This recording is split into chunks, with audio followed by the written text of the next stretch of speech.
A young boy walks into school and disappears.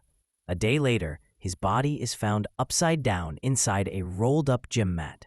And what happens next will shake his family and a nation to its core. Welcome to Trace Theory. This is the beginning of a mystery that still refuses to be buried. Inside this tube, reaching for the shoe, and the shoe is beneath him. Why isn't that shoe covered with blood? It was just another Thursday. Kendrick Johnson, a 17-year-old student at Lowndes High School, didn't come home from school that day. His family searched, called, waited. By the next morning, their worst fears became reality. Inside the school gym, among stacked wrestling mats, students noticed something strange: a pair of socks sticking out of one of the mats.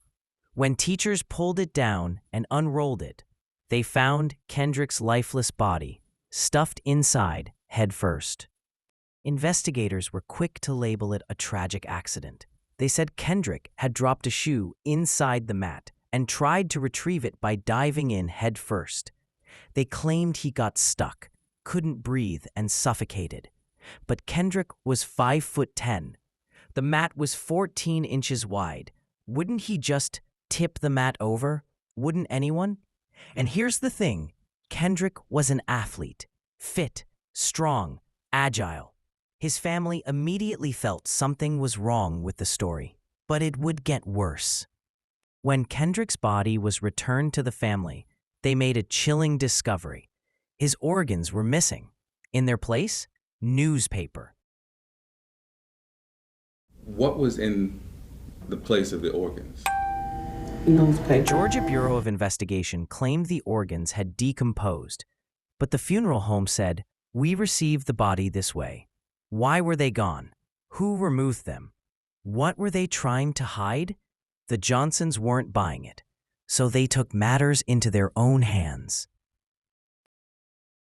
I'm not sure at this point who did not return the organs to the body, but I know when we got the body, They ordered a organs were private not there. autopsy, and the results shook the foundation of the case. Kendrick had suffered blunt force trauma to the neck.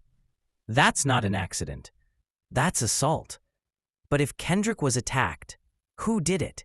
And why was it being covered up?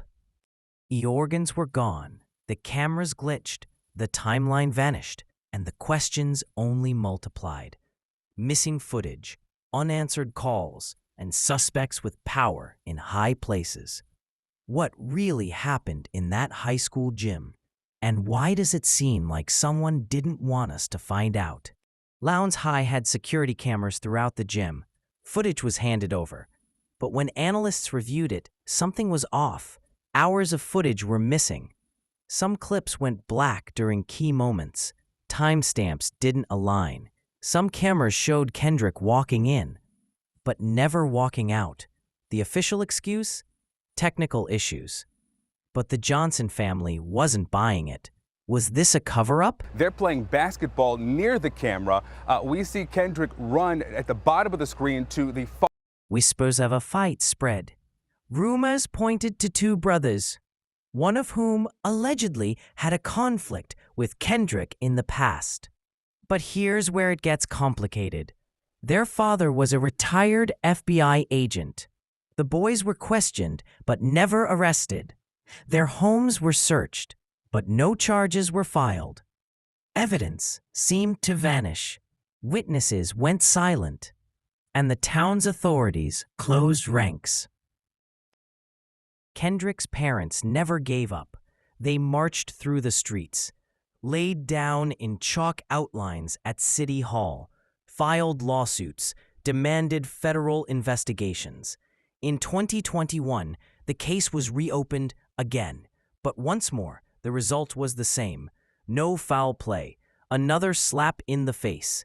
Over a decade later, Kendrick's death remains one of the most controversial and heartbreaking cases in modern American history. Whether you believe it was a tragic accident or a well-covered crime, one thing is clear: the truth is still trapped in that gym mat. Again, If he was inside the mat, reaching for that shoe, inside this tube, reaching for the shoe, and the shoe is beneath him. Why isn't that shoe covered with blood? Some stories refuse to stay silent.